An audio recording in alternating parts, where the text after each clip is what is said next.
Hadi para, elimizin geri başa bela. Yaşa bizim gibi paşa paşa. Keş cebimdeki size kalır. Yine üçün biri gerek. Para para direkt. Bana gerek. Para direkt. Bana elimizin kiri dediğim para lazım. Elimizi yıkamak için de para lazım. Bugün nefes almak için bile para lazım. Hatta ölsem bile mezar için para lazım. Kime lazım? En çok bana lazım. Bir de çek seni değil direkt nakit lazım. Bakın açık oynat çünkü bu da benim tarzım. Bizim insanlıkta gözümüz yok, para lazım. Hadi para, elimizin giri başa bela. Yaşa bizim gibi paşa paşa. Keş cebimdeki size kalır. Yine üçün biri gerek. Para direkt. Bana gerek. Para direkt. Bana.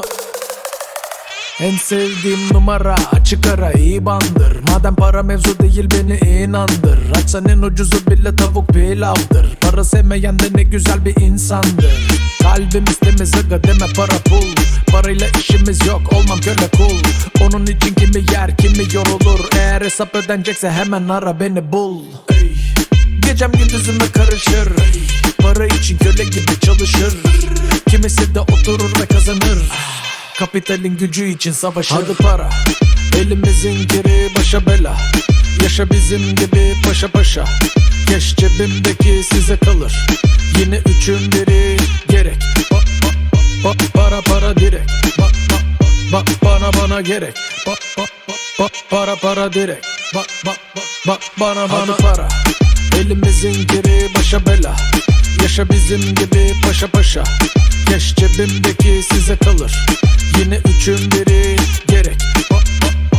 Para direkt. Bana gerek. Para direkt. Bana para bana